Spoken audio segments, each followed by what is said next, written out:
Well, hey, good morning, everyone. Welcome to Wednesday here on Talkback on KSYL. I'm Al Quartermont along with Stephen Maxwell.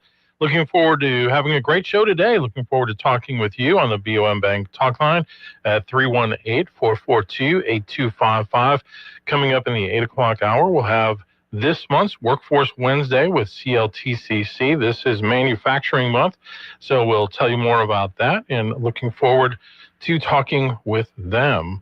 A lot to get to in the news today, so we definitely want to do that shortly. Okay, maybe, Stephen, one of the most stupid things I've ever seen in the history of sports yesterday. Uh-oh.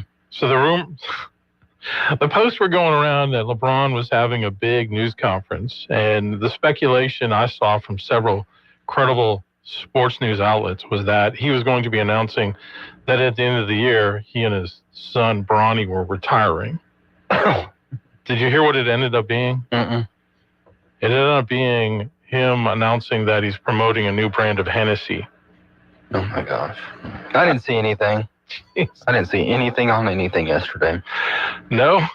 Mm-mm. Hennessy. Yeah. Not a big Hennessy guy. It's okay.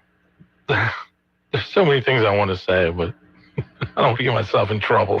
But isn't that the dumbest thing you've ever seen? But they just manufactured some sort of rumor beforehand? Yeah.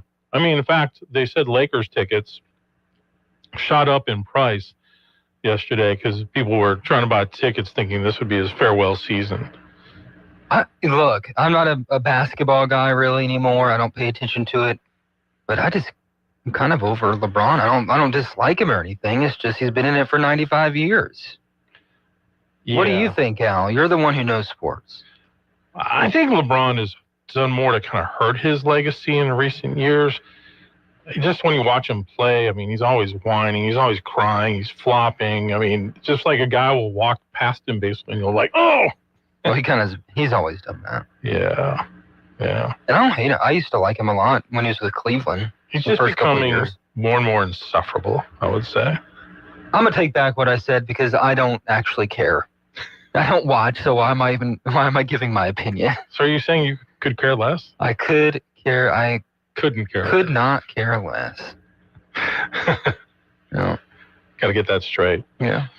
All right, but baseball, big day today. We've got all 4 playoff series happening. They've got them staggered today. 2 o'clock will be the Tigers and the Mariners. The Mariners won yesterday. They're up 2-1 in that series. At 4 o'clock, Brewers at Cubs. Brewers are up 2-0 in that series. At 6 o'clock, it'll be the Yankees hosting the Blue Jays. The Yankees got a big win last night. Aaron Judge had a 3-run homer that tied the game. Jazz Chisholm hit a home run to win the game. And so that series... Jazz Chisholm. Alrighty. Be careful how you say that name. Yeah. And that series is 2-1 in favor of the Blue Jays. And then at 8 o'clock tonight, it's the Phillies against the Dodgers. I have 2 things to say before you give actual important information about it. Okay. Jazz Chisholm, 3 things actually. Jazz Chisholm, great name. Love it. Don't know who he is. 2, I hope it's like Toronto and Milwaukee. Can they play in the World Series? Yeah. That would be awesome. I like the Blue Jays. That would be a matchup of 2. Well, the Brewers used to be in the American League East. That's true. Back in the day. Back in the day. And 3, I ran into our former coworker Mark Hamblin at Tampa and Grind yesterday before the city council meeting. So I sat there with him, waiting for it to start, and he's like, "I'm just really happy for Al right now." I was like, "Why?" He's like, "Well, the Brewers are up 2-0." I was like, "Oh." We'll see how long he's happy. And I told him, like, I feel like if they won the World Series, Al would cry, and then he would have missed into heaven. He would never be back for Talkback. You know it, man. Yeah. So we're hoping, we're wishing and hoping for it now. Well, I really appreciate that. He says good luck with the Dodgers, though. He told me to tell you that. Well, yeah. I mean, the Dodgers, this will be the 3rd straight game where they're rolling out a starting pitcher who's making probably almost as much as the Brewers' whole team. And that's what I told him. I was like, they're stacked. Ohtani to Snell to Yamamoto. It's really ridiculous. Baseball needs to be like football. You cap it. Yep. So. No cap. Wouldn't you like that? I would, yeah. I think there needs to be more equitable way of doing it that way. Yeah. That way it comes down to who has the better front office, who has the better managers. But you can't just buy yourself a World Series. It'd be like an actual competition. Yeah, exactly. Interesting. Yeah.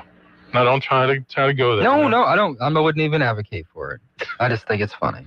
I wonder why baseball allows that.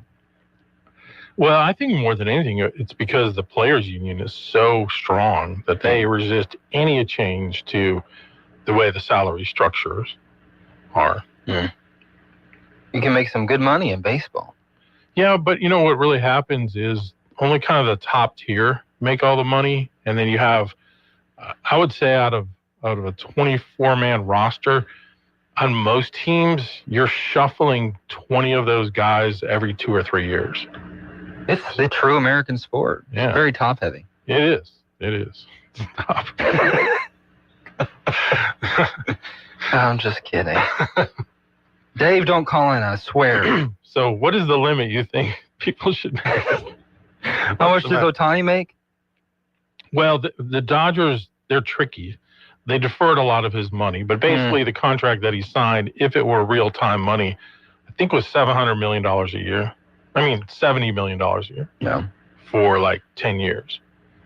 You can cap it at that. Yeah. And then Juan Soto signed a deal that was like $75 million a year last year with the Mets. Yeah. And the Mets didn't even make the playoffs. Oh, such a shame. It's way more than football. I mean, who's the highest paid? Oh, no. 60 a year for 4 years? The NFL is getting to where their money's going to be stupid because of the TV contracts. Yeah. Highest paid NFL player. Let's see what. It was Dak like 2 years ago. Patrick Mahomes, $80 million. $80 million a year. Yeah. What? Then that's a 10-year contract, isn't it? Or like that was an extension of a 10-year contract. Let's see. So they say his on-field earnings is around $50 million, but he also leads the league in endorsements. Okay, besides endorsements. Yeah. So $50 million. Okay. $503 million over 10 years. So what's the? I'd be curious what the base salary highest is, because I know Dak makes like 60 something. Yeah, that's right. Okay, but someone got paid more than him. Maybe Josh Allen. So. The problem is every time a player signs a contract, then like the next time a guy around that same ballpark of talent or ability, it'll go up. So yeah, Dak, they're saying 60, Josh Allen 55, Joe Burrow 55. Jeez, Trevor Lawrence 55 million, Jordan Love 55 million, Tua 53 million. That's ridiculous. It's hard to find consistent quarterbacks. It is. So if they have someone, they're going to pay them. Yeah. The highest paid non-quarterback, do you know who that is? What's the position? Linebacker. Hint, used to play for the Cowboys. Yeah. It just happened. 46 million. How's he doing? He's been doing okay. I didn't see it. Yeah, he had a big play against the Cowboys. I think he's really sad. You think he's sad? Yeah. You think he misses your Cowboys? I think he always wanted to play for Dallas, and he probably feels a little slighted. I mean, Green Bay's not a bad place to go. Yeah. You know? Yeah. It's a premier team, but right. I think he's a little sad. That was his home. But are you sad? No, they shouldn't have paid him. That would have destroyed the cap. Destroyed their salary cap. I got you. Whatever that means.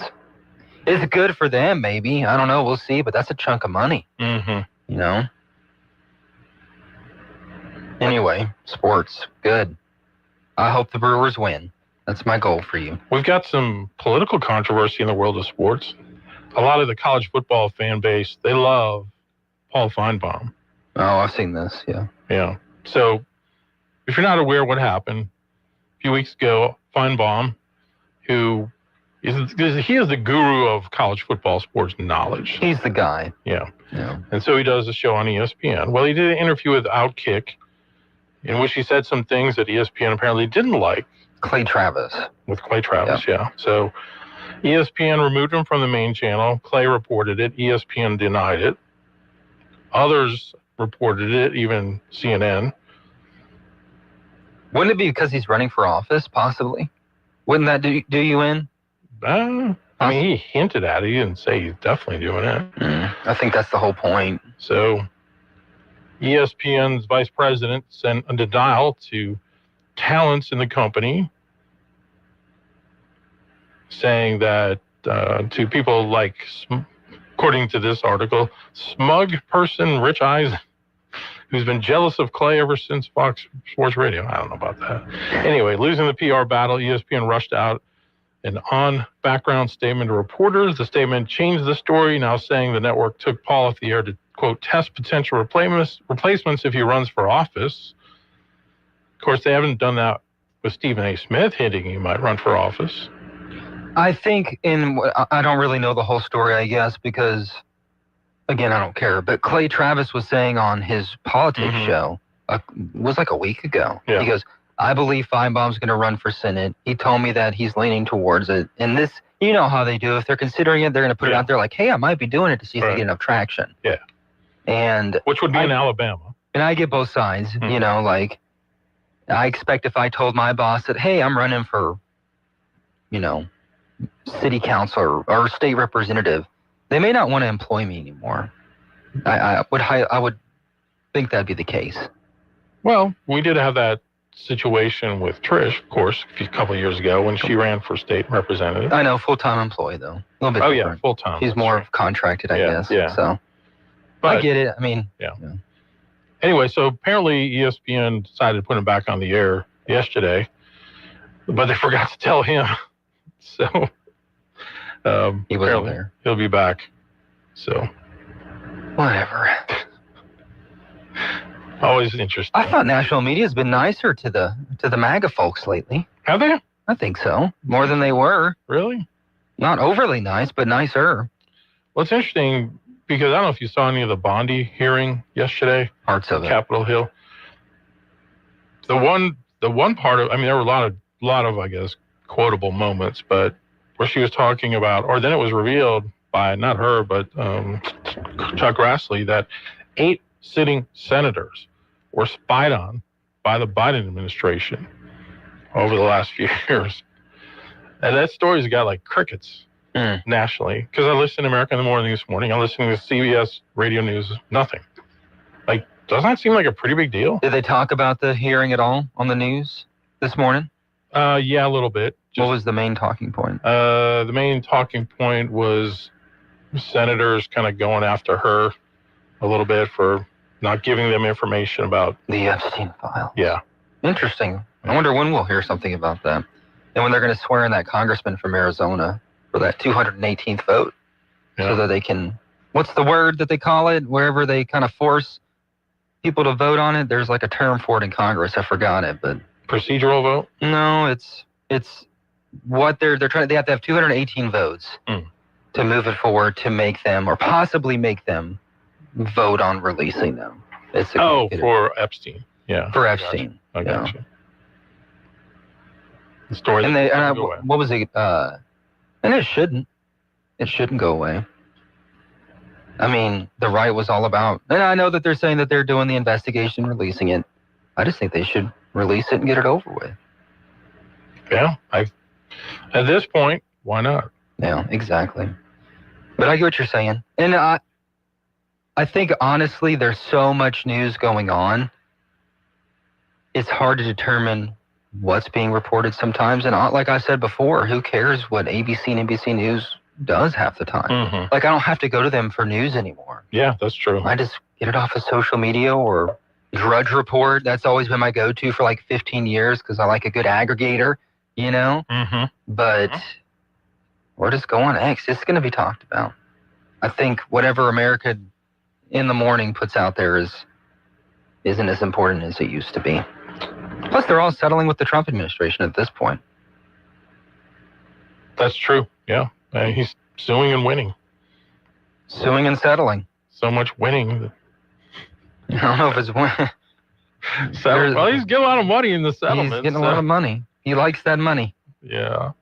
All right. We'll take a break, and when we come back, we got a couple of Stephen Maxwell stories to tell you about. I was trying to say a couple of stories Stephen's been working on, but it came out a couple of Stephen. I like Steve stories. Steve stories for you. There you go. Exclusive Steve stories right here. Let's talk back. Talkback is sponsored by The Clinics. With 18 providers and 3 locations, someone can see you today. This is a Bloomberg Money Minute. Home buyers are getting cold feet and canceling deals at a record pace. According to Redfin, roughly 56,000 home purchase agreements were canceled in August. That's about 15% of homes that went under contract that month. Buyers have been quite selective due to high prices, soaring mortgage rates, and economic uncertainty. Getting you a check on your money, it looks like the rally for stocks is back on track as investors focus on the billions of dollars pouring into artificial intelligence. S&P futures are up 7 points, Dow futures rising 95. And Salesforce is telling customers that it won't pay a ransom demand from a hacker who claims to have stolen a large amount of client data and has threatened to publish it. The incident involved the third-party app SalesLoft, which integrates with Salesforce to automate customer service interactions. The breach of the app resulted in the theft of data earlier this year from a number of organizations that use Salesforce. Courtney Donahoe, Bloomberg Radio. Don't have time to go to the library anymore?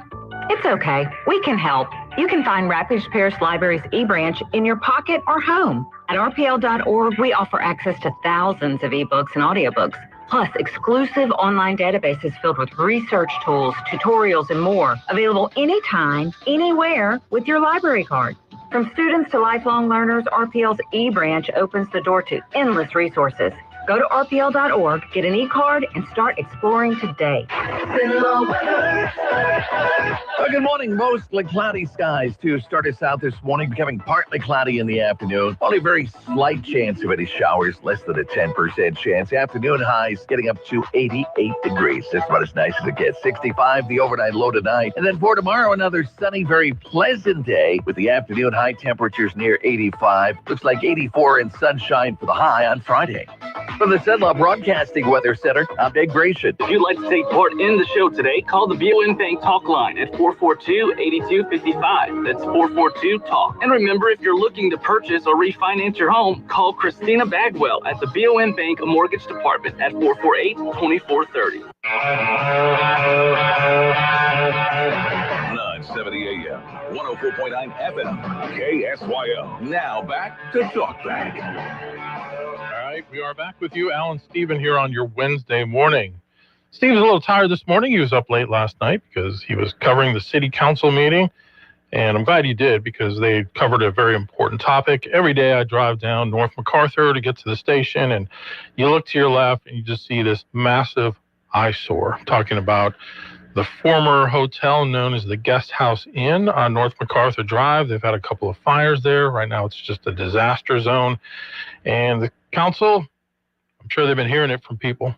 So they took up the issue yesterday. Stephen was there, and here's his report. The pictures don't necessarily do it justice. By no means the first step. The City of Alexandria Legal Department, they're doing lots of things to make it happen, and it hasn't happened. An ongoing problem for years. That's what Alexandria city officials said about the Guest House Inn off North MacArthur Drive. The Alexandria City Council met on Tuesday, voting unanimously to condemn the hotel, calling it a grave public emergency. The homeless who have been staying there can be very dangerous. We've had to take precautions on our property. The city is requesting it be done on an emergency basis. The reason for that is it is a serious, very public concern. The Guest House Inn has become an eyesore and now a dangerous area, according to city officials. It has caught fire several times over the years, most recently at the end of September. The council's vote on Tuesday is the latest step in an ongoing battle in dealing with the rundown property. The owner or owners of the property have 72 hours to respond to the city's request to shore it up, helping to prevent further trespassing. The city, in its existing authority and operating budget, would go out there and make sure it's safe. And that would be probably some towers that need to come down, anything that needs to be pushed up, secure it. The city would go secure the site. Those homeless people, it doesn't matter what anything look like, that they go into it, and that's a big concern of myself. However, city officials say they've been working on solving the issue for years. A big problem they say they're having is tracking down the owners. These guys have been fighting to the same group of people who one day own and one day don't for an untold period of time while each thing is happening. If you go read the record in this case and go see what they faced, it will astound you what's been happening. Sinlaw Broadcasting requested documents related to this issue. We found city officials contacted the owners of the buildings as early as 2022, requesting the building be rehabilitated. The city also recommended the buildings be demolished in 2023, and in 2024, an owner demo permit was signed to demolish parts of the property. Meanwhile, city officials say the cost to demolish it is now over 7 figures. Well, I know we get beat up everywhere in the media about it. It's just not the city that did it. You have people who are one day the owner, one day not, because people are saying, in one case we own and in another case we don't. This is a mess. Councilman, so we are really trying to make sure we check every legal box, so later it comes to that, whoever's responsible can't wait long. So we're talking about over $1 million that the taxpayer would have to do this. Nice. Nice cooking like hot butter. And I don't think it's fair that Alexandria taxpayers have to pay for a private person in taking care of them. We want people to come to Alexandria. We want people to look at our city and enjoy being here. I mean, that is just such a deterrent, and it's horrible. And city officials say they don't have that money in the budget to demolish it as of now. Do you know how long that process will take to get to that point? What is the budgeting process for that? It'll take a little while. Right now, we don't have $1 million budget. Two boxes. Is there any way to make the owners pay up? What is that again? What is that again? You just really basically put a lien on property. I think that the owners should ever get a judgment on who the owner is, see if they can do it. If not, we have to put a lien on the property. We are looking at some rather new unorthodox things. From talking to the National Guard and others, there are opportunities that we can look at to help us engineer this down and seek other different grant opportunities to get this paid for. So it will be a very aggressive approach. That doesn't guarantee we can do it without just you having to spend the money, which I'm not prepared to say today that you would do. If you vote to allocate that money, what is your message to the taxpayers? You know the comments are going to say it. We shouldn't spend money on this. Why would you think it's needed? People coming in Alexandria, first thing they say, that building, torn down, burned up, it's a mess. It's hard for people who want to come stay here with that kind of property in the town right here on the main drag. This is a developing story. Stay with Sinlaw Broadcasting for the latest. All right. Good job on that. Thank you. I was up all night. I'm sure you were. Goodness. But so it all just kind of comes down to right now the money and then figuring out who exactly the owners are. Well, I have some of the documents, and we could have more coming out soon. Mm-hmm. But right now we just kind of laid out a timeline of some of the documents showing the city for years has been trying to get the owner or owners to take some action on this. And there's only so much the city can do at certain times with private property, right? Yeah. But this allows the city council to deem it a public emergency. The owners, like you heard, 72 hours to go in there and shore it up. If not, the city's going to use their funds to do so. And you also heard the mayor say that there's going to be some ways they try and come up with money. Maybe instead of spending the $1 million, if the owners won't do it, it's a complicated process. Yeah. And he mentioned maybe drawing some kind of a grant through the National Guard. Is that right? That's what I had in there. Yeah. Huh. So basically they could use it.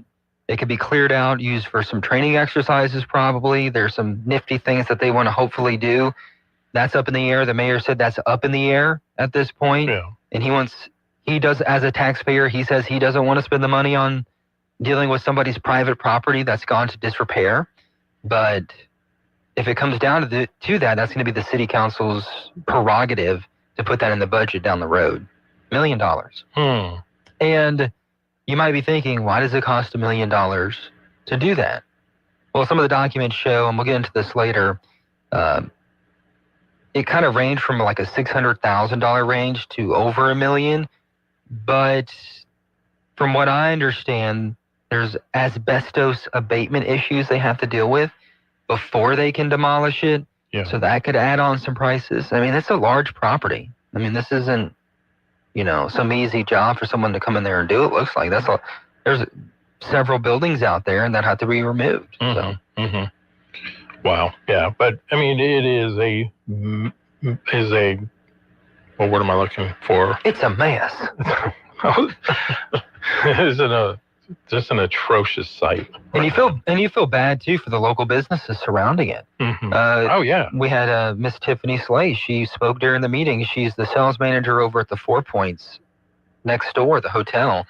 They operate the second largest convention center in Alexandria, and they say they have to secure the place for them, the employees, the guest, and obviously, like if you're looking to purchase a night at a hotel and you see that next door, I might go to the one down the road or go to Pineville or something, and that's a concern the city officials have. This is me thinking out loud, and I realize there are legal restrictions on this sort of thing, but even if it costs the city $600,000 to $1 million to clean that up, can they not just seize the property and then resell it and then recoup some of Put that? a lien on the property. Yeah. That's what they said in the story too. Okay. I know you're busy doing some camera. Yeah, we were trying to camera. So we didn't. Well, yeah. So when it comes to, I asked Councilman at Large Jim Villar, is there anything to where the owners, I don't know if punish is the right word, because there could be more to the story, but he goes, there's really not much they can do. Yeah. Not much. I'm looking at your other article you posted about it, and I see an opportune person posted a graphic of their company that does land management, excavating, grading, land clearing. Call us, we'll do it. Hey. Nice. Yeah. Love it. Yeah, well, I get a couple of those interesting ways to market yourselves in my comments sometimes. Oh, yeah. I got to tell you about one off the air I can't say. Okay. It's pretty funny. All right. Well, we need to take a break. If you guys have any thoughts on what should happen with that property, go ahead and give us a call here. We'll be right back. KSYL. Storms, tornadoes, power outages. It's the season, so get prepared. Get storm ready with Southern Air. Get a free estimate on a generator, the right generator for your home and family, plus 0% financing for 60 months with approved credit. Let Southern Air help you take the worry out of hurricane season. Take action now. Visit southernairnow.com and let us bear it. Or give us a call at 318-777-5555. Keep the lights on with Southern Air. It's the ultimate bourbon tasting competition, Battle of the Bourbon, and your chance to drink, vote, and win. Here's how. Local restaurants have crafted unique bourbon experiences for you to savor. See the restaurant list at battleofthebourbon.com. Visit each restaurant, enjoy their carefully crafted bourbon cocktails. Pay attention to the taste, the savor, and the overall experience. Then cast your vote for the restaurant that impressed you most online at battleofthebourbon.com. Participants who have visited a restaurant and voted will periodically win prizes, including gift cards, prize packs, experiences, and more. The Battle of the Bourbon competition ends September 30th, and the winner will be announced on October 1st. Plus, there are other ways to win. Tag the restaurants you visit and share your experience at #BourbonBattleSenlaw to win for best photos. May the best bourbon experience win. Visit ExploreLouisiana.com to plan your trip today. Here's a tale of Becky. Didn't know what to do with new meds prescribed and no real cost clue. She squinted at prices, that can't be right. Then tapped GoodRx and saw the light. She can get a deal. Book telehealth if you feel. Learn about those meds without any stress. That one little app does all the rest. Even my horse downloaded it. Dang, save time and money on prescriptions. Check GoodRx. GoodRx is not insurance. Do you hear that? Asthma triggers are everywhere, from dust mites, head dander, and pollen, to smog and smoke. An asthma attack can strike anywhere, anytime. Be prepared with quick-acting Primatene Mist. Clinically proven to open airways quickly. It's the #1 FDA-approved asthma inhaler available over the counter. Primatene Mist. Breathe easy again. Use as directed. Sponsored by Armstrong Pharmaceuticals. Talk back. To take part of the show, call 442-8255. That's 442-TALK. All right, we're back. Alan Stephen with you here on your Wednesday morning. And another story that Stephen worked on was from Monday, the Rapides Parish Police Jury meeting. Now, this was a committee meeting, correct? Committee meeting, yeah. Talking about the ambulance situation in Rapides Parish. We know that, has it been the last year or just this year that Pafford EMS? Since June. Mm-hmm. Took over as the exclusive ambulance provider for Rapides Parish. Obviously, there are some on the police jury who still wanted Acadian, others who wanted Pafford. The recommendation had been made by a special board that had been set up, looking at various factors, and it was a close call, but Pafford took over. So under that, Pafford is under very close kind of scrutiny from all of the police jury, but intense. Yeah, intense would be a good word. And that intensity came out a little bit in Monday's meeting, which Stephen was at, so take a listen. Oops. Did you want to say something?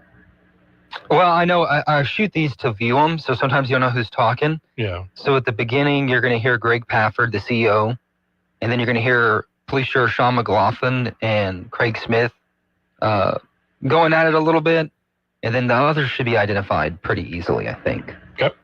Hey, you get the sheriff's department here, I'll get arrested. I'm not being silenced by you anymore. Yes, you are. No, I'm not. We're not going to get up here and lie to you. Y'all been lied to. Put it on the news. Things got heated at Tuesday's Rapides Parish Police Jury Committee meeting. I told you on day one, we would be 50% better. I'm not talking about it. You asked me, is this Mr. Harris's committee or Mr. Dillon's? It's my committee. This is a report from that ambulance subcommittee. It all started when Pafford EMS gave its report on response times across the parish. You may remember Pafford took over as the sole ambulance provider for Rapides Parish in June, taking the place of Acadian Ambulance, which had been operating as the sole provider for decades. In Pafford's contract, the police jury says Pafford has to hit a 90% response time mark in all three of its response zones. There are three categories: 8-minute, 12-minute, and 20-minute zones. So Pafford has to respond under those times 90% of the time. The average response times look great, but those response time compliance to that last little leg are still, we need some improvement. So here are Pafford's numbers for August: just over 72% in the 8-minute zone, 79% in the 12-minute zone, and nearly 83% in the 20-minute zone. And so what we've done is looked at the addresses of the instances in which we're non-compliant and see if we can shift a resource that either is outside of the city limits, that's not being utilized very much, put them inside of the city limits to help alleviate those. And one of those things we did was the North Bolton address, shifted an ambulance that sat outside in the parish to the city to meet those northwestern responses. But Police Juror Randy Harris says they may need to reevaluate that 90% standard.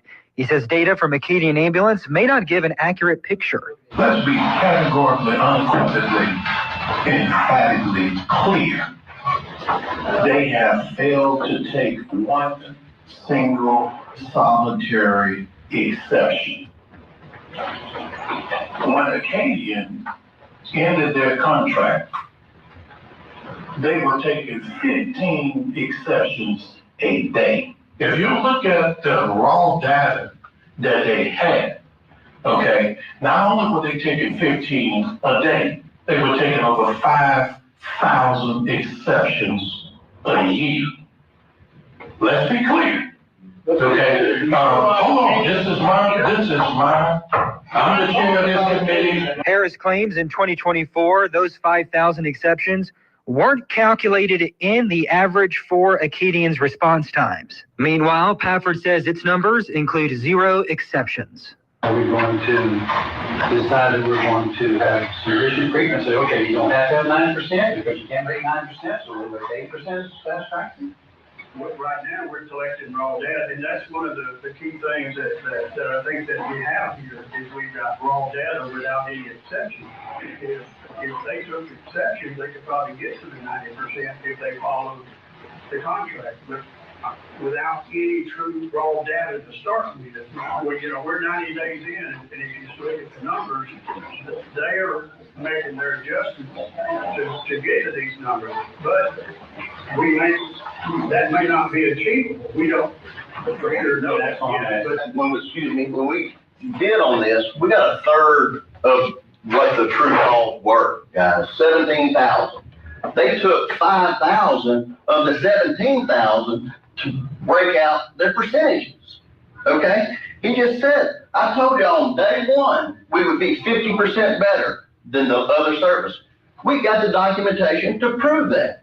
You also told us don't worry about the number of helmets, don't worry about the response time. You're right. You're right. You're right.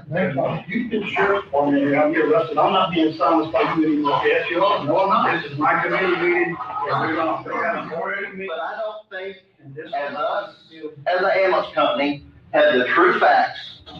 Y'all been lied to for the last 10 years. Also at the meeting, Harris called on Police Jury President Craig Smith to read several letters from local departments and municipalities praising Pafford's work. Cenlaw Broadcasting did reach out to Acadian Ambulance for comment, but haven't heard back as of yet.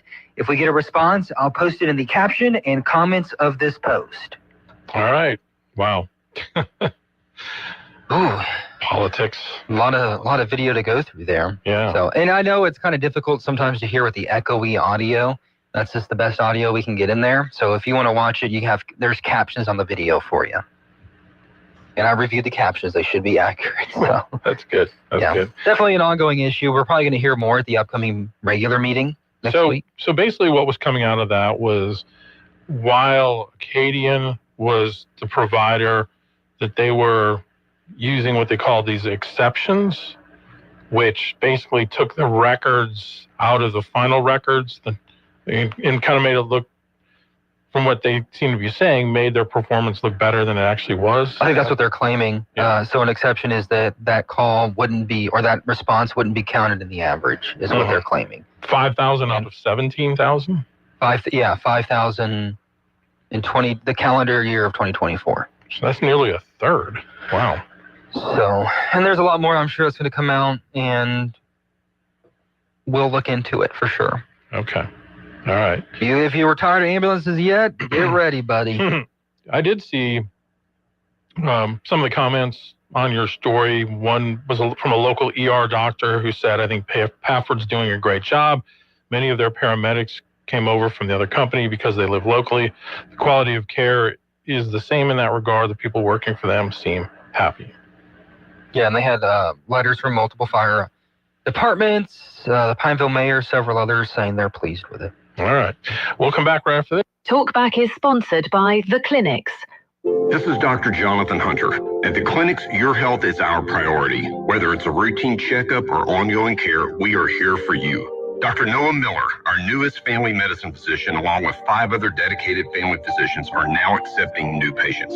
Schedule your appointment today. And remember, if you're ever admitted to the hospital, our doctors will see you there too. Most insurance and Medicare are accepted. The Clinics, 1587 North Bolton, 445-9823, online at theclinics.us. My wife was frying okra. She's from Mississippi, so that's her favorite thing to do. She left the burner on high, and it didn't take long to ignite. So I ran to the stove, grabbed the pot, and that's when I got burned from a grease fire.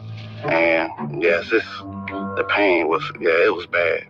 Oh, Blue Cross treated me great with the recovery process. On the financial side, it would be expensive without Blue Cross. And that's what I was worrying about because I was out of work for 3 months. I'm Chad. I'm from Baton Rouge, and I had Blue Cross for 10 years. I don't eat fried okra. That's the funny story. Louisiana Blue. The right card, the right care.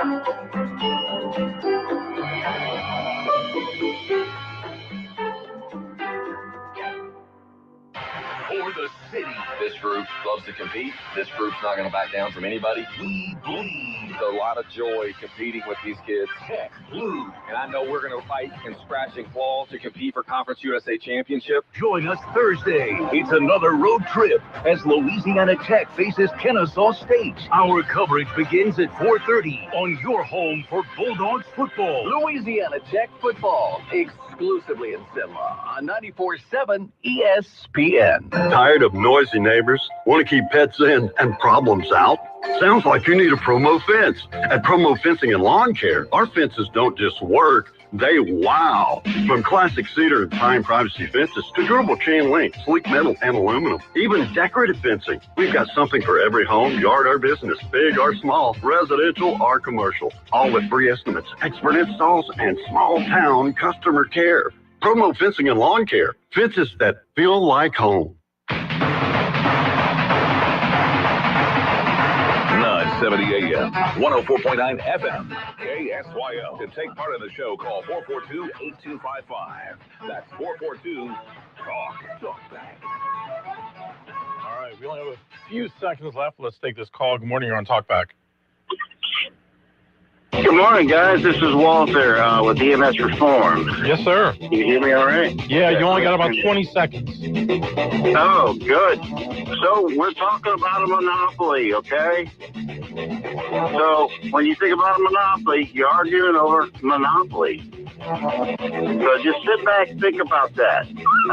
Okay. I got you. All right, thank you. Thanks for the thoughts. Sorry we don't have more time for you, but top of the hour is here. We'll have CLTC coming in next with our Workforce Wednesday. Stay with us.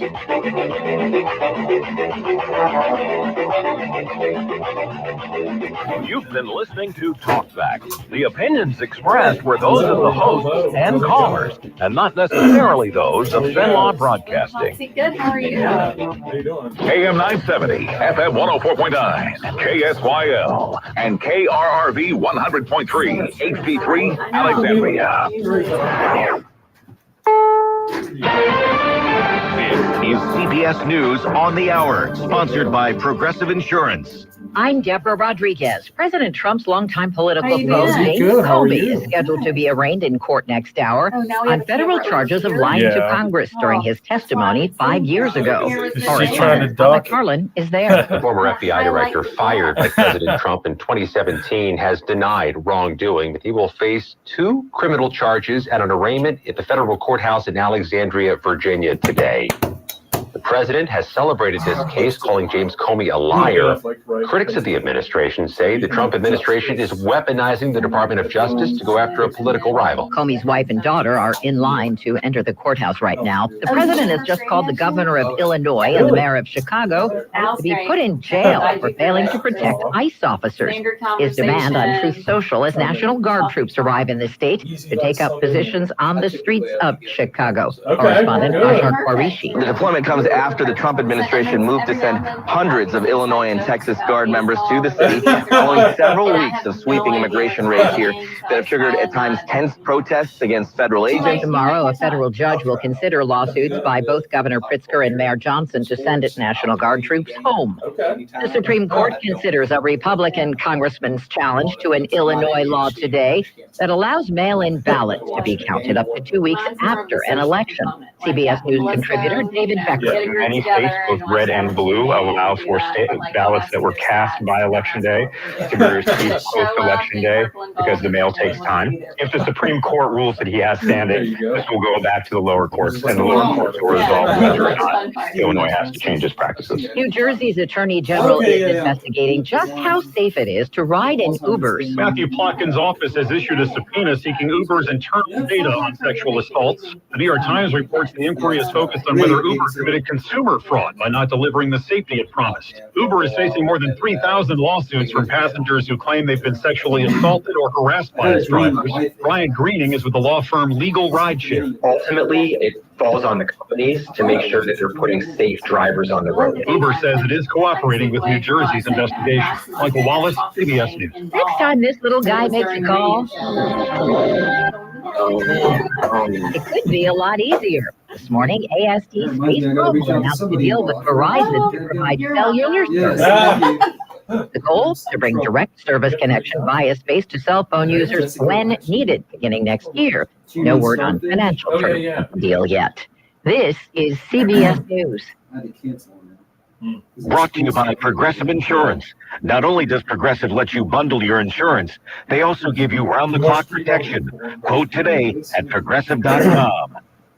Dan owed an unbelievable amount of money to the IRS. I got behind on my taxes. It's a horrible feeling. He was in denial. And when I got those letters from the IRS, you wanted to act like they didn't exist. Finally, Dan turned to Optima Tax Relief, the leading tax solution firm. A-plus rated by the Better Business Bureau, they've resolved over $1 billion for their clients. Optima got me a settlement with the IRS. These people are really people-friendly. It was every bit of a new lease on life for me. The fast action and the great results made Dan's head spin.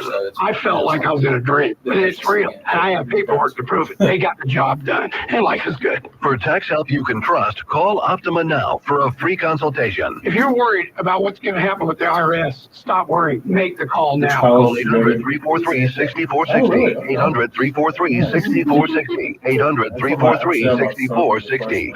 Optima Tax Relief. Testimonial from an actual client. Some restrictions apply. For complete details, please visit Optima Tax Relief. Who's doing nursing? Louisiana Radio Network. I'm John Burns. Now that state police have released a wide-angle video of the crash involving late LSU star Kyron Lacey, how does that change the narrative? Andrew Greenstein with some insight from the legal analyst. Attorney Franz Borgard says after seeing the video, he has no problem with the state police's charges against Kyron Lacey. The big question, though, was whether the prosecution could have proved that he caused the deadly crash beyond a reasonable doubt. If it would have ever gotten that far, this is one that may have needed to be tried, or it would have resolved itself in advance of that. We'll never know that. Borgard says he disagrees with any notion that Lacey's civil rights were violated. When I see police wrongdoing, I'll scream it from the rafters. I just don't see it yet in this case. I'm Andrew Greenstein. It's day 8 of the federal government shutdown, and measures to fund the government continue to fail. New Orleans Democratic Congressman Troy Carter. The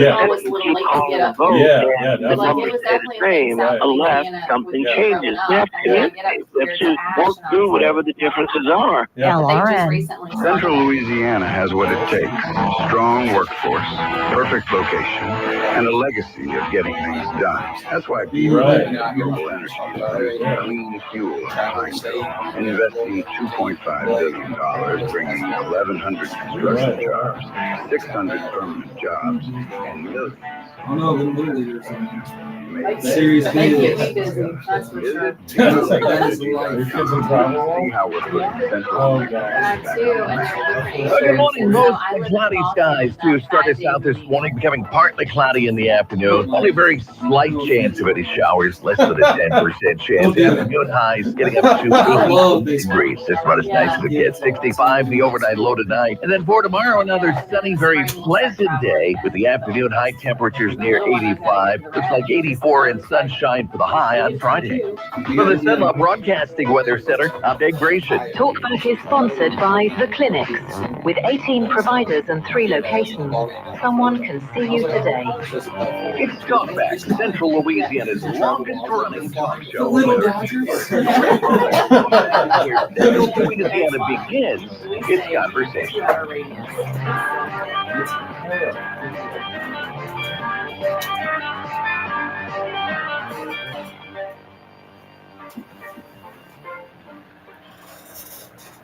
Hey, welcome back once again, everyone. It's hour number 2 of Talkback here on your Wednesday. Al Quartermont along with Stephen Maxwell. Today is Wednesday, and it is our Workforce Wednesday with CLTCC. Joining us in the studio, Lindsay Green, Vice Chancellor of Workforce and Grant Development. Good morning. How are you? Good morning. I'm great. How are you? Good. Always good to have you with us. And you brought in a special guest today. That's Jackson Adams. He's the Talent Development and Collegiate Specialist for Crest Industries. Jackson, nice to have you on the show. Thank you. Glad to be here. Absolutely. So, Lindsay, as I mentioned, it is Manufacturing Month. It is. And I know that's a very important thing for CLTCC. Oh, of course. We have our manufacturing program, and our job is to get people ready to enter the workforce in manufacturing. And believe it or not, Central Louisiana is a prime location for manufacturing. We have a plethora of manufacturers in our region, and we decided to bring on Crest today to highlight their efforts. They hosted Manufacturing Day for us on Friday of last week to kick it off and expose local youth to opportunities in manufacturing, what career pathways look like, what training programs are. It was a wonderful event. And so we're excited to celebrate Manufacturing Month, get the word out on the importance of manufacturing, and then our partnerships with local industry. So Jackson, let me ask you about that. The event Friday, you had about 120 students, K through 12, who came through from parish schools. Why is that something that's so important for Crest Industries? Yeah, well, I mean, purely from just a business standpoint, that's what we call a talent pipeline. If we have these kids interested in manufacturing and interested in us, then that's a future workforce for us. But most importantly, it's a future workforce for our community, which helps grow Crest as a whole. And do you tell them about like what jobs are available, or what? I mean, if you're talking K through 12, how do you take a kindergartner or a first grader and get them interested at that level? Yeah, so it's pretty much just on a base level explaining what this company is, what they do, because Crest is a parent company with 8 different subsidiaries under it. And so that alone is an explanation point, and then just understanding the idea behind what a company is, what they do, and how that plays into the bigger world as a whole is the starting point when you're talking to these students. You show them the forklift. That'll get it. Yeah, you see some of the cool machinery, some of the cool stuff we do. Yeah, that'd be awesome. So you would have had fun with that. I would have. You probably would have. My dad worked at the water company in Lake Charles. I always wanted to use their forklift. They wouldn't let me. OSHA. So tell us how important it is for our community and the workforce out here to get people into those jobs and keep these companies here in Cenla. Yeah, well, I mean, anything we touch or are involved with comes from manufacturing. No matter, Craig Gasky at NSU spoke at our manufacturing day. He said, tell me a major industry, a job, and I can connect it to manufacturing within like 3 points. So, I mean, if your job is to hang up posters around, people had to produce that paper. People had to manufacture the staples that hang that paper. Everything goes back to manufacturing. And so if we don't have that and have the interest in that, we don't have a functioning world, essentially. Absolutely. What about for Steven being a radio reporter? How's that connection to manufacturing? Well, somebody had to make his mic and somebody had to make his camera. And his Tim iPhone. Cook had to make my phone. Right. There you go. And now you have to make the payments. That's right. They almost got me the other day too. Like, oh, we'll give you $1,000 for the new phone. I almost did it, but I know I shouldn't. So He wants the 17, by the way. Oh, they're nice. yeah, it's I'm awesome. still rocking the 12 at the moment. Oh, Same. Yeah. All right. It's slowing down on me, though. A little rusty. Yeah. Yeah. But compared to the original, it's great. Again, we're talking with Jackson, who is with Crest Industries, Jackson Adams, Lindsey Green from CLTCC. So if people, they probably heard Crest, but they may not. You mentioned all the subsidiaries. When people ask you, what is Crest? What do you do? What's your kind of short answer for them? First off, not the toothpaste. Always get out of there. We're not the toothpaste. Good. So we're a parent company with 8 different companies under us. We work across 5 different industries. So our largest industry is electric power delivery, specifically electrical substations.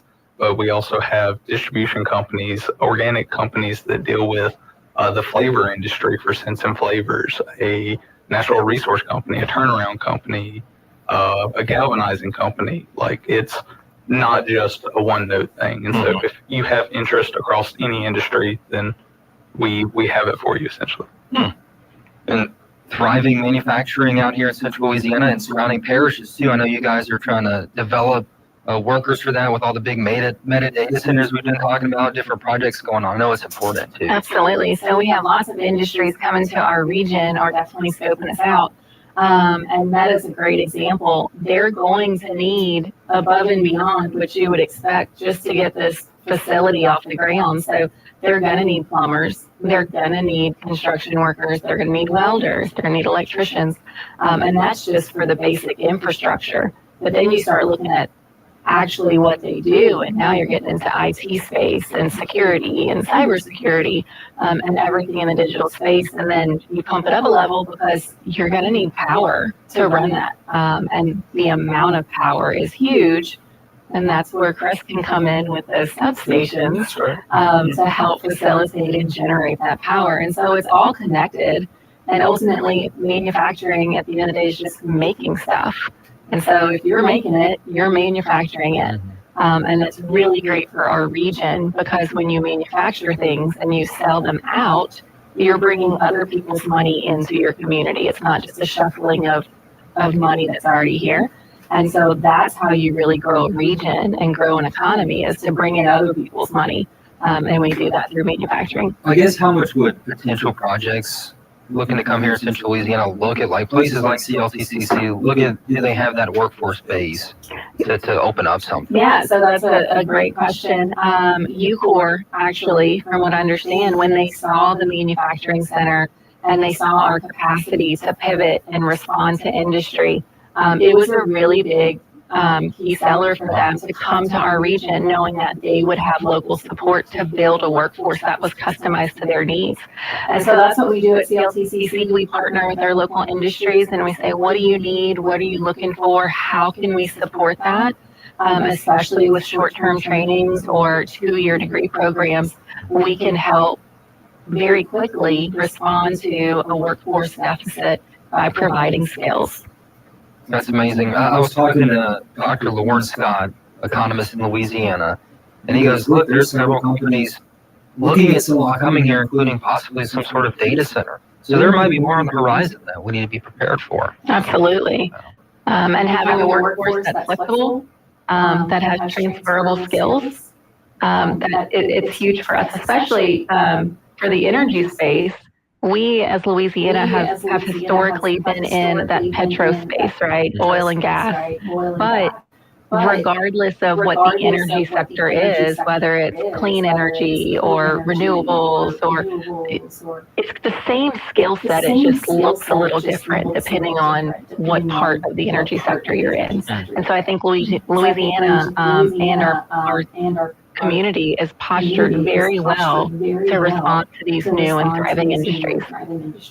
Jackson, as your role is talent development specialist, so talk about how that fits with Crest, with what Lindsay was just talking about. Yeah, so first off, of course, with CLTCC, the collegiate side, I do the student recruitment for all 8 companies. So I'm going to 4-year universities, 2-year universities, everything in between of any students. I'm there to recruit them, drum them up to come apply for us. Like career fairs and that sort of thing. Right. I'm on the road quite a bit right now with career fair season. But then the talent development side, Crest is big enough and cares enough about its employees to where we've divided HR and talent into 2 separate things. We have our HR folks who, of course, take care of everything that's needed for the people, but talent needed its own part to, one, hire the right people, but 2, to develop them. Because our job in the talent department is not to make sure you're only ready for the job you're in, but to prepare you for your next job as well. Because we are all about that internal growth. And so that's essentially what talent is. So yours is a company that has a lot of upward mobility. Yes. We always look within first to try and promote within to develop and get people ready for that. Are you finding the level of talent here in Central Louisiana that you need? And with a lot of other projects that we've been talking about, is that going to only increase competition for you to get the quality talent that you need? In a way, it will create competition, but competition's good among companies because that's when you see people start working on their company culture and finding other ways to retain the talent that they have. At the end of the day, it's not just a paycheck that keeps you there; it's the company culture. And so I feel strong enough in Crest company culture that we're able to compete with any industry that comes in, and even vice versa. People leaving their industry come to us, and that's more skilled workers heading our way. All right. Well, tell you what, let's go ahead and take a break. We'll come back with more. And if you guys have any questions or anything, feel free to call. It's 318-442-8255 here on TalkBack. TalkBack is sponsored by The Clinics. With 18 providers and 3 locations, someone can see you today. This is Dr. Jonathan Hunter with The Clinics. We provide primary, family, and chronic care along with gastroenterology, podiatry, with on-site lab. I'm pleased to welcome family physician Dr. Noah Miller to our team. We are currently accepting new patients and same-day appointments are available. If you're admitted into the hospital, our doctors will see you there as well. Most insurance and Medicare are accepted. The Clinics on North Dalton, 445-9823, and online at theclinics.us. Is your website accessible to everyone? If it's not WCAG compliant, you could be excluding customers and opening yourself up to lawsuits. At Kinetics, we build and optimize websites that meet WCAG accessibility standards, helping you serve more people, convert more customers, and stay compliant with ADA guidelines. Don't So I was, take your free born with website Charles. accessibility All my people assessment are in today at Charles. And Kinetics.solutions. then That's Kinetics.solutions. Kinetics, where smart marketing works. Travelers already know that luggage that's irretrievably lost by airlines often winds up at a store in Scottsboro, Alabama called Unclaimed Baggage. And if you can't make it to Alabama, you can shop their website, unclaimedbaggage.com, for an enormous collection of, So we were still when it was. but there's another lesser-known site where the items collected by airport TSA agents go on sale. It's a little weird, but maybe you need 13 pounds of silver-handled knives. From America's #1 travel radio show, this is your Armed World Travel Minute. I'm Rudy Maxim. The site is govdeals.com. This website is a dumping ground for items the government wants to get rid of. From fire trucks to SUVs, 576 of them at the moment, and kitchen equipment from a jail in Texas. All items are auctioned and many items are sold in huge lots, like a fat bundle of $100 bills, fake bills used for TV and movie shoots. The items from the TSA are things passengers couldn't take on board planes, like pocket knives, for example, and 13 pounds of umbrellas. True, you could buy umbrellas by the pound. Check it out at govdeals.com and more travel info at armedworldtravel.com. A message from Israel Air Conditioning and Told me it's real air. She told me.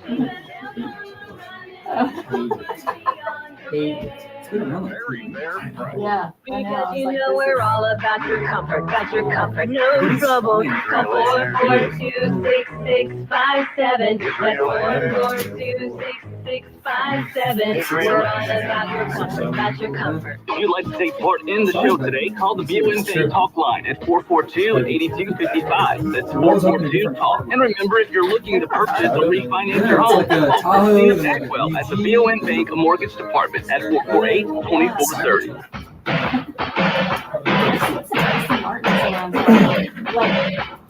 Talk back. To take part of the show, call 442-8255. That's 442-TALK. All right, we are back here on Talkback. Outboard Wants Stephen Maxwell, our guest, Lindsay Green from CLTCC. She's the Vice Chancellor of Workforce and Grant Development, and Jackson Adams, Talent Development and Collegiate Specialist for Crest Industries. So you were talking a little bit about the collegiate side where you're out recruiting, going to college fairs and things like that. When we talk manufacturing, what are the different jobs that are available? Because it's not just going to be more the blue collar level. You also have white collar and all kinds of jobs. Yeah. So typically on the school side, the fairs are pretty defined. This is CLTCC fair where I'm recruiting welders, fitters, machine operators, equipment operators. And then even on, collegiate side, like she had mentioned IT earlier, we have plant-specific IT positions where it's manufacturing. You may be in IT, but you're in your PPE, you're in your jeans, you're out in that area. Mm-hmm. So even no matter what school I'm at, there's that manufacturing backbone to it of everything we do centers around this manufacturing side. Yeah, and so we noticed too, and we talked about this before, especially with the manufacturing career camp that we do during the summer with Louisiana Central, that manufacturing is not just working on the line, right? You have HR, you have talent development. Some facilities even have their own medical team. So you may be a nurse and you are part of the world of manufacturing, but you're needed on site. So there's definitely different sectors that go into manufacturing. It's not just the making of stuff. Mm-hmm. Sometimes it's the taking care of people too. Yeah. How big do you expect AI to be influencing this sector in the future? What are some things they are looking at? Well, I mean, obviously it's going to eventually affect everything as it comes, but, AI brings automation within manufacturing often scares people in the way of, possibility of taking jobs. But from the Crest side, we're a people-centered company. So if a AI or automation can do something that a current employee can do, a current employee can backcheck that AI, backcheck the automation, can be moved to somewhere else that's more within what they enjoy and love to do. So we're definitely not replacing people with AI by any means. For sure, and it can help streamline some things for current things you're already doing. Exactly. With the employee. Yeah. Sure. Yeah, that's a whole different ballgame. Yeah, that's a whole different segment. Yeah. We can have to do But it is going to have an impact for sure. Oh, definitely. I mean, we already see it in our day-to-day lives of just on the office side, getting things ready there. I think we're seeing a shift in Louisiana as well. For so many years, everything was about 4-year college, 4-year college, 4-year college. Now you're seeing even more efforts by the states to put more into the 2-year path to trades. So that's where CLTCC comes in. Are you seeing that in the other schools you're going to around the state as well? 100%. I mean, even my fellow coworkers, they'll say, well, whenever we were deciding to go to college, it was be an engineer, because that's what was needed during that time. And so over a long period of time, you'll notice shifts in needs, and we're getting back, the pendulum swinging back to that manufacturing base, because that's where, one, the most opportunity is and where the most people are needed. I mean, you have trades and plumbers making 6 figures because there's no one in their area doing the plumbing, doing electrician work. So if you can come in able to do that, then you essentially have an entire market to yourself. Yeah, there was an article online, I think I saw it 2 days ago, and it was leadership at NVIDIA, who is, huge in the tech space and AI world, saying the industry that will be needed as a result of this AI push is the skilled trades. It's your plumbers, it's your electricians, it's your construction workers, because they have to build these mega centers. This is going to help think us too from thinking jobs. Not only that, the machinery is not called up to the AI capabilities. There's no machine out there that's going to fix a pipe, rewire a house. It's just not there yet. So whenever AI may possibly replace a few office jobs, it can't replace these manufacturing jobs yet because the machinery side hasn't caught up to it. Yeah, for sure. Very interesting stuff. It seems like Crest is one of those companies tries to stay on the cutting edge. Definitely, we very much try. So one of our core values is continuous improvement. Question the status quo. We are not going to be that classic company example, Blockbuster. Where we're at, stay here. We're always looking out on the horizon for the next step in the industry. Yeah, that's awesome. So let's talk about that. How would you define the Crest culture? Yeah, so people-centric. Our mission statement is that we grow and empower individuals, or people and organizations to grow beyond what they believe is possible. And the thing I point out and love so much on that is the people's first.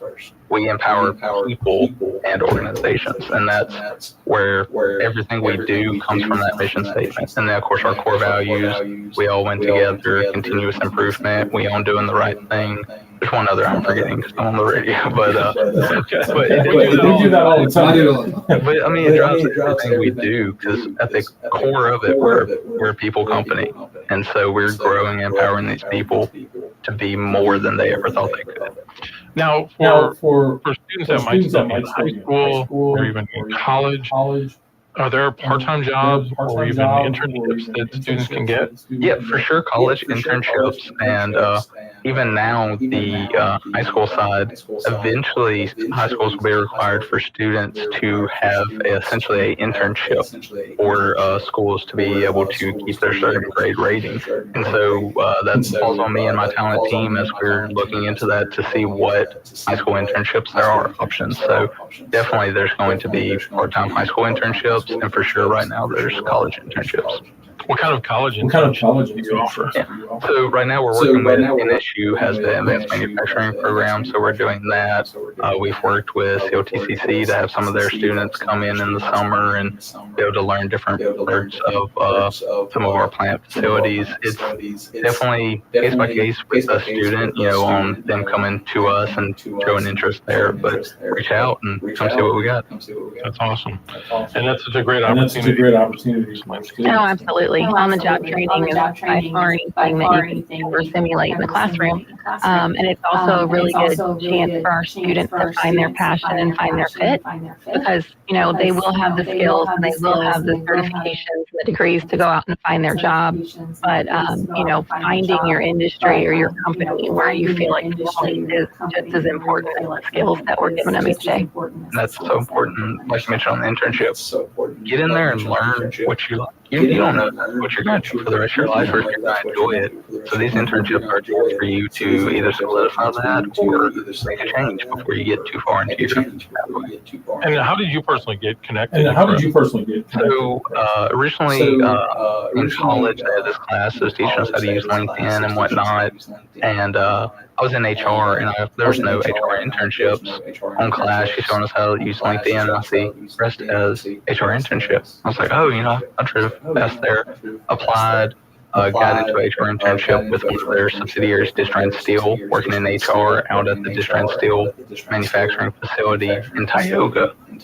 From there, just kept coming back over 2 years, working remote while I was in school up at Tech when I'm not in the summers, and that led to my full-time position here with Crest. And you're from the area? Yes, I'm from Largo Lakes, about 45 minutes to an hour away from here, but it's a very small area, so if I wanted anything to do or a Walmart, anything like that, I came to Alexandria. So I'm very familiar with the area before I even. So what's Tech? What high school did you go to? Central High School, but most people knew it as Largo High School. Really? Central High School. High School.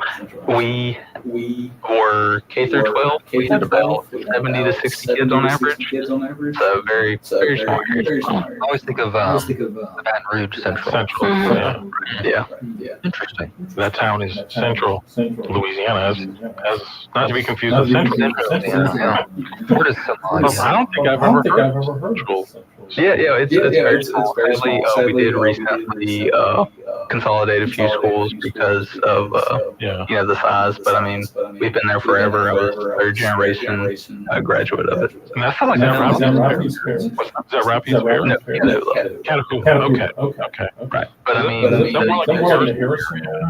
Harrisonburg is the north side of the parish. We're at the south. But I mean, even all three, Harrisonburg, Jonesville, South and Largo, we have to come here to Rapides for the positions for a lot of them. And so, that's important as people look at manufacturing. It's not just Rapides Parish, it's all the surrounding parishes that Rapides is born in. Yeah, definitely. So as the crow flies, it's not that far away, but to get there from here, you gotta go up and over, down.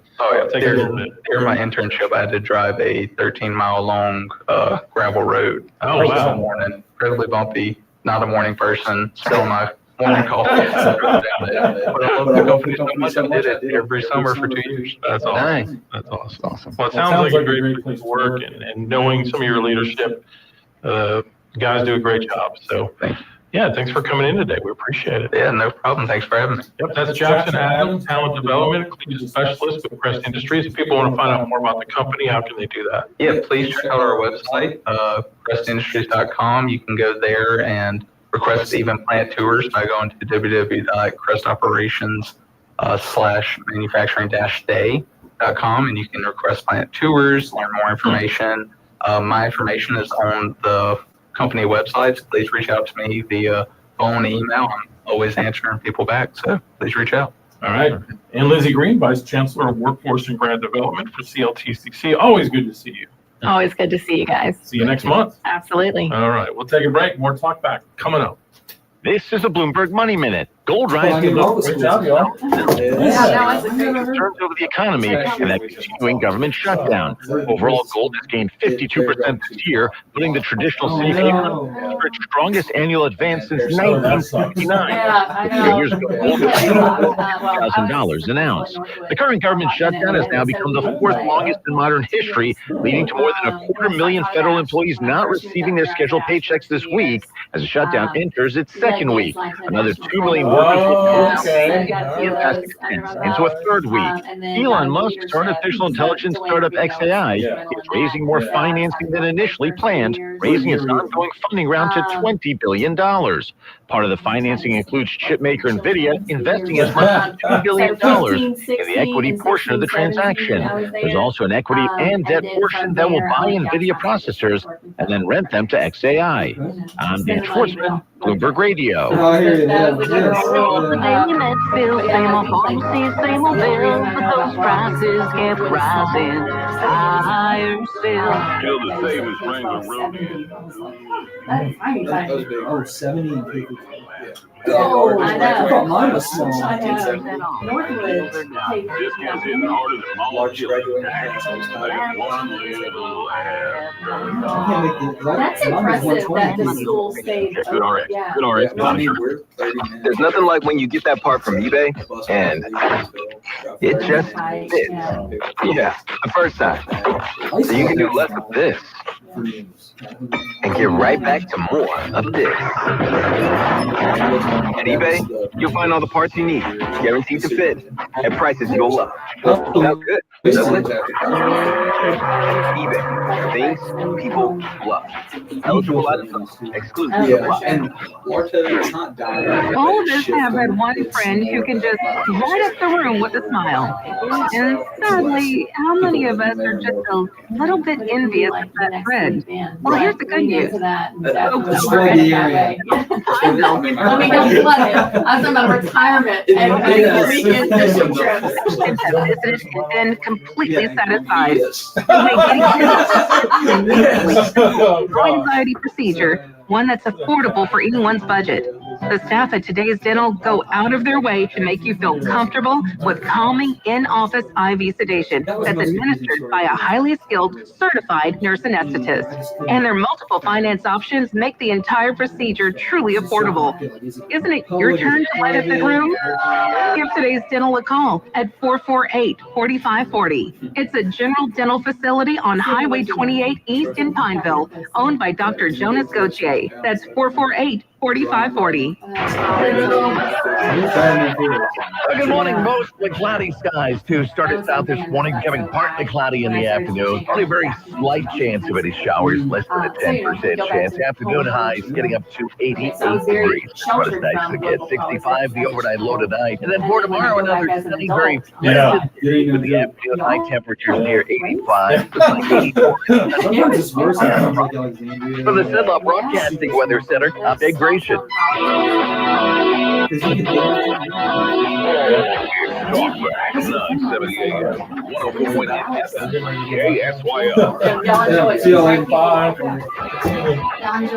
I'll see y'all around. Absolutely. All right, we are back here on Talkback. Al Quartermont, Stephen Maxwell, and the rest of the show, kind of free-form open line, as they say, at 318-442-8255 on the BOM Bank talk line.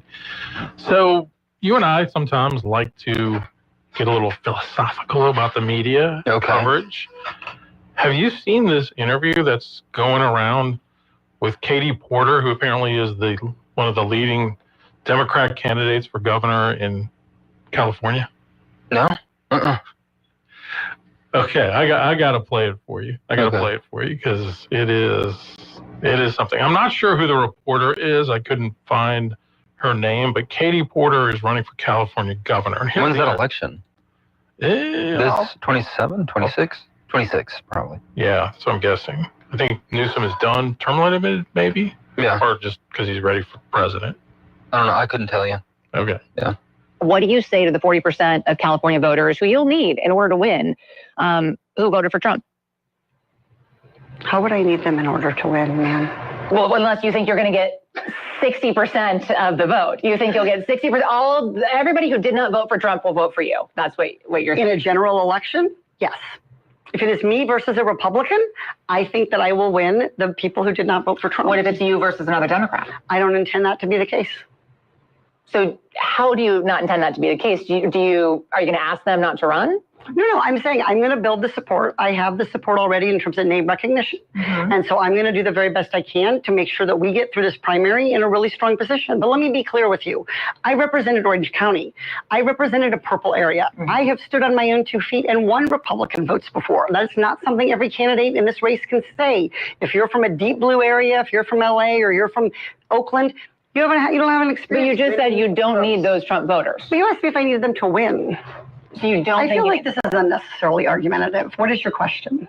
the question is the same thing I asked everybody, that this is being called the empowering voters to stop Trump's power grab. Every other candidate has answered this question. This is not correct. And I said I support it.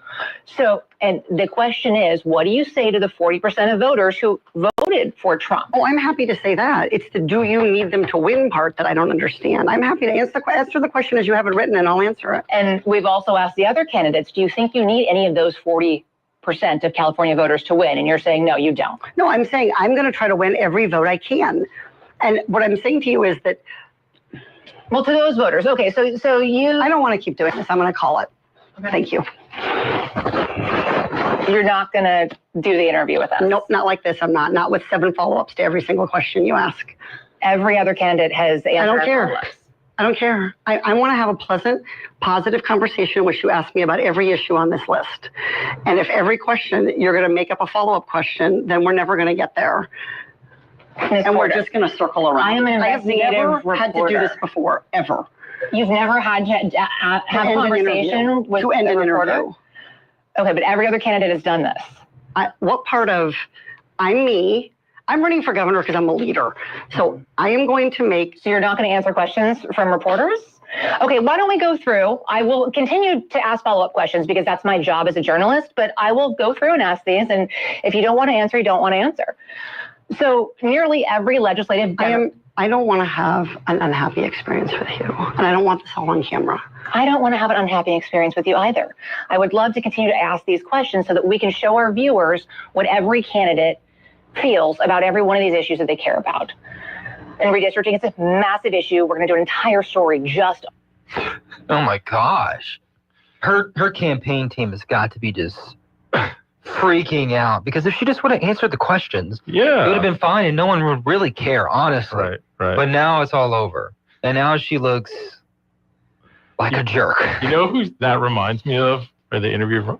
Remember on SNL when Melissa McCarthy was the host and they did this segment about the women's basketball coach that was like abusing her players? You don't remember that? I forgot. No, it's been so long. I remember us watching it and you were like dying laughing. Probably. Like, she like throw the ball at the player. Oh, yeah. She kind of looks like her a little bit. I don't know who Katie Porter is. I don't know about California. So according to the New York Post, I was reading their article about her. At one point in her life, she dumped hot mashed potatoes on the head of her husband. And in the divorce proceedings, he claimed that That probably hurt. Yeah. Claimed that she frequently abused him verbally and threw toys, books, and other objects at him during their marriage, even once pouring scalding hot mashed potatoes on his head during a fight. So she's the leading candidate to be the next governor? Yeah, the clear front runner, 7-point lead. Somebody on Twitter put, normal, emotionally stable people will watch this interview and think that Katie Porter is an orgish bully. California Democrats will see and think, that's my future governor. I mean, if you can't take the heat, honestly, if you can't answer those questions, maybe she's having a horrible day, or if that's how she is as a leader, I would probably second guess my vote. Just vote for the Democrat down the ticket. Yeah. It is all over Twitter this morning, though. I saw it last night. I'm like, I got to play this for Steve. Maybe Kamala will run for governor. She'd probably have a good chance. You saw the Bill Maher's take on Kamala, the book. I didn't watch the whole thing, but I saw the caption. His take was basically, it's everyone else's fault except mine. That was the point of the book. She kind of had that sentiment that, hey, she would say something like, but I only had 107 days. Yeah. Which is true. I mean, you got thrown in the fire like that. Who knows if it was, how it was manufactured, and she claims that she didn't know. But it is tough putting together a presidential campaign in 100 days. Mm-hmm. But, you could have given her passing the 1,000 buck days. all the time isn't always the best look. I feel like you could have given her 1,000. Wouldn't have mattered. Maybe. I think, I don't know. You're probably right. Her messaging was just kind of off, too, if they would have had better messaging. I don't even think it's a messaging. I just think she's a bad candidate. Yeah, maybe. I mean, that's of course you do. Anyone who's going to run as a Democrat, you're not going to like. That's not necessarily. Name one Democrat you would vote for. At this point? Tulsi Gabbard. Is she even Democrat anymore? I think so. And why would you vote for her? Exactly. RFK Jr.? He's an independent. Former Democrat. I mean, Trump's a former Democrat, too. So you voted Democrat. There you go. You voted Democrat. I voted for Trump. I mean, he does have socialist policy, so that kind of makes sense. Oh, here we go. I mean, everyone's concerned about Marxism and socialism. I mean, besides Mandami, he's done the most socialist things I've seen. With trying to buy out the means of production. With Intel, U.S. Steel. That's what I'm saying. A lot of things just aren't conservative. I wouldn't say he's a conservative guy. He's a populist. Well, yippee-ki-yay. Pragmatic populist. Pragmatic? Yeah. Okay. You think socialism's pragmatic. I get it.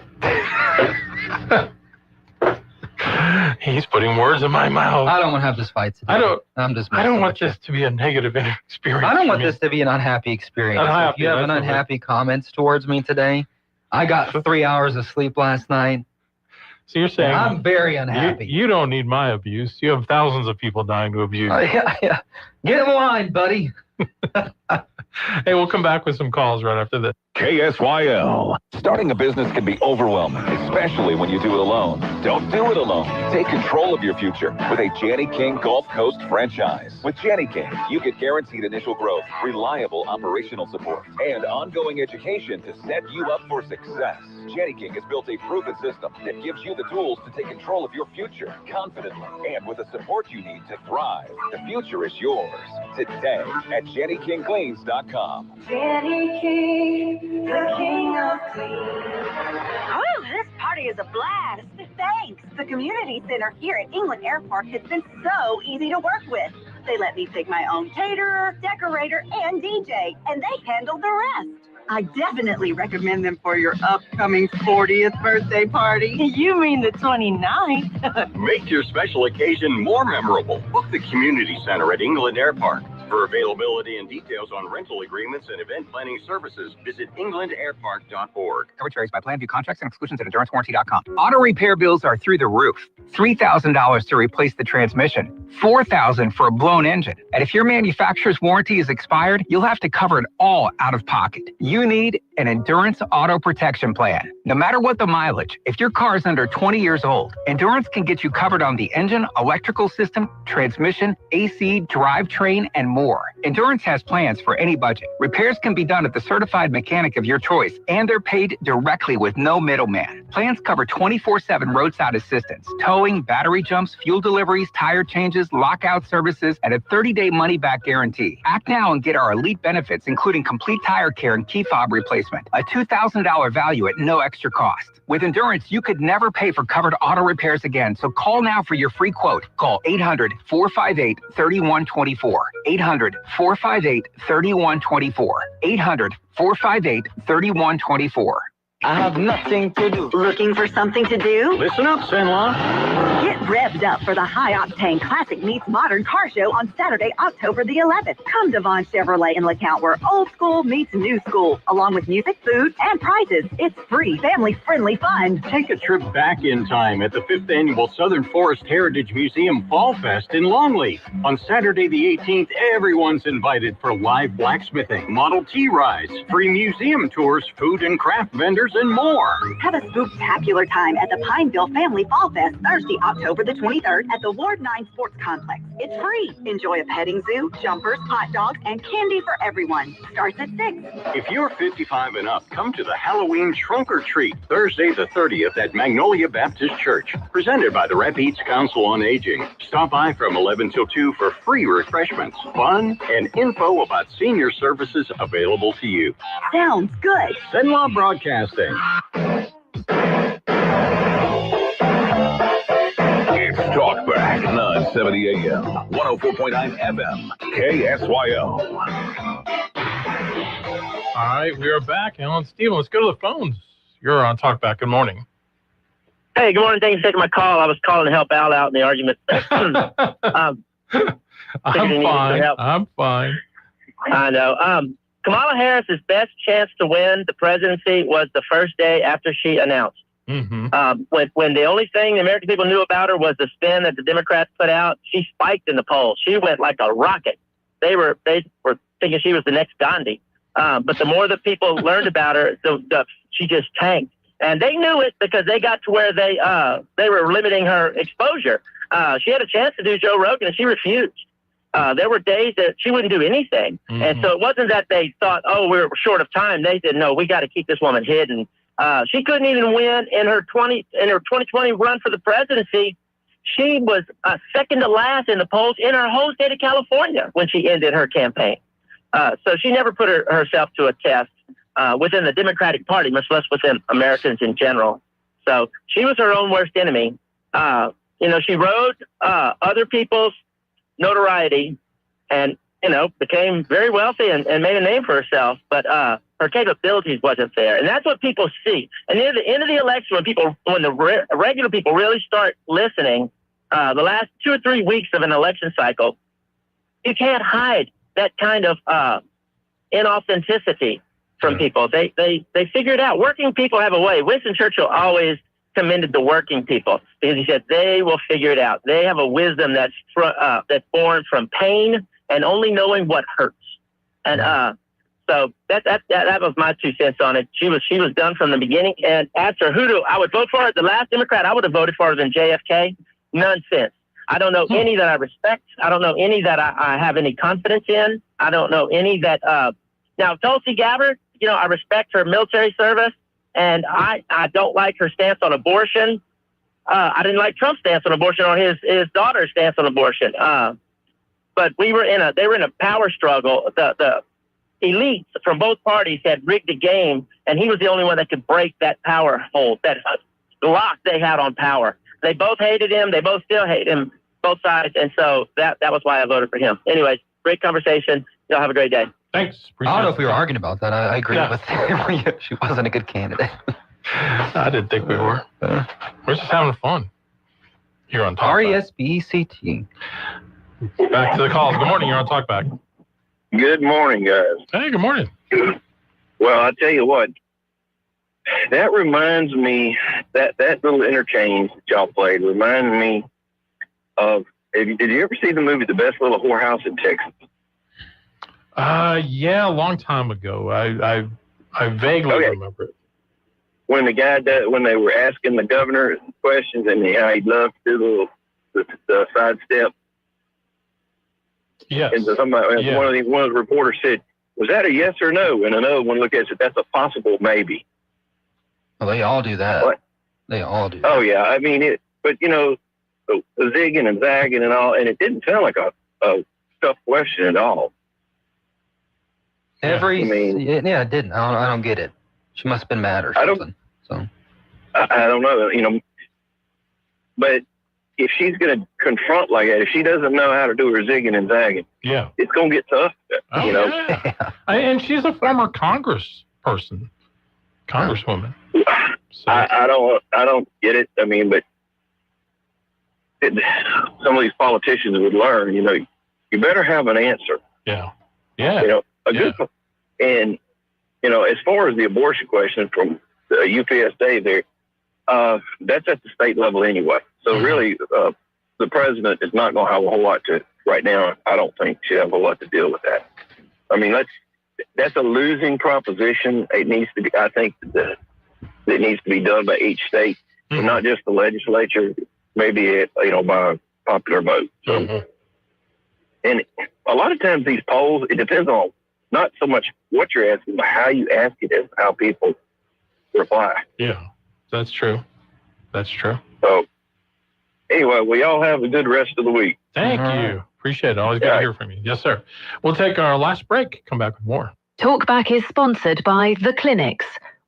Storms, tornadoes, power outages. It's the season. So get prepared. Get storm ready with Southern Air. Get a free estimate on a generator, the right generator for your home and family, plus 0% financing for 60 months with approved credit. Let Southern Air help you take the worry out of hurricane season. Take action now. Visit southernairnow.com and let us bear it. Or give us a call at 318-777-5555. Keep the lights on with Southern Air. Attention all real estate agents, property owners, and lenders. When you or a client needs a real estate attorney, call the professionals at Thompson Law Firm. Whether the legal matter is basic or complex, the Thompson Law Firm can accurately guide you or your client to a successful outcome. That's why numerous industry professionals have trusted the Thompson Law Firm for years. They also handle estate planning, successions, and business law. Call them at 473-0052. I am a paid non-client attorney spokesperson. Got a big day ahead of you? Then it's best to fuel up with some of Cenla's best at Bricato's restaurant. Walk right in and just smell that home-style cooking. Place your order, take a seat, and do breakfast right till 9:30 this morning. Get fresh biscuits, eggs any way you like them, melt in your mouth pancakes, grits, hash browns, sausage, bacon, even wraps and sandwiches. And don't forget their fresh brewed coffee. Bricato's Restaurant, 28 West, right across from the Coliseum. Your breakfast is waiting for you. Now back to Talk Back, 970 AM, 104.9 FM, KSYO. What? Oh, sorry. We're back. I have a breaking update. I'm hearing it here first on the radio. We did get a response from Acadian Ambulance this morning on the Rapides Parish Police Jury meeting. So I'm just going to read it. This is from Acadian Ambulance. Acadian served Rapides for 30 years as the sole provider. The longstanding contract did allow for exceptions under certain circumstances. Noting the changing operating environment, Acadian committed to new contract terms, which included additional ambulances operating in the parish during the RFP process. This is the contract that is now in place with Pafford. We believe that the response time requirements are achievable. Comments made by Pafford during the police jury meeting on Monday include a number of incorrect statements pertaining to Acadian's history in the area. None of these detract from the operating realities Pafford is experiencing today. Acadian remains willing and able to service and meet the requirements of the current ambulance contract. We're able to do so because we're the only ambulance operator that responded to the RFP that has both local EMS Academy campus for training of crew members and the support of the heavy presence of EMS assets in neighboring parishes. Pafford has neither. That is from Acadian Ambulance. Okay. There you go. So that was dealing with the situation. The story we played you was the last hour. Mm-hmm. You can see the full report on my Facebook page, Stephen Maxwell TV, or Sunlaw Broadcasting on TikTok if you're a TikToker, and get the whole ordeal there. I'm telling you. You guys want to stay up with what's going on in our community and the news, you need to follow Stephen. And you now have a group people can follow you in as well. I started a Facebook group, Sunlaw Update with Sunlaw Broadcasting. And so if you join it, you'll get all the posts right there. You won't miss anything. And you'll get some behind-the-scenes content. Oh. The first scoop on what's going on. So. Oh, well. If I can remember to post. I already joined it, so I'm excited. Thank you for joining. So we were talking about Katie Porter. She's running for governor of California. And apparently, I was reading up on her more. She hasn't even lived there that long. Since like 2013, she came out to California to work for Kamala Harris. She's originally from Iowa. Oh, wow. But now running for governor. Interesting. Back in the old days, they used to call that carpetbagging. But in California, they call it, oh, you're willing to stay here? Okay. Oh, my goodness. But apparently we do have... why does everyone hate on California? I know. Poor Beautiful California. state. Apparently she was a women's basketball coach at one point, and this was an interview that she did. Take a listen. Why would you throw a toaster at a player? Because when someone blows by you, you're toast. When you get toast and you are toast, you get hit with the toaster. Or put it in terms that you might understand.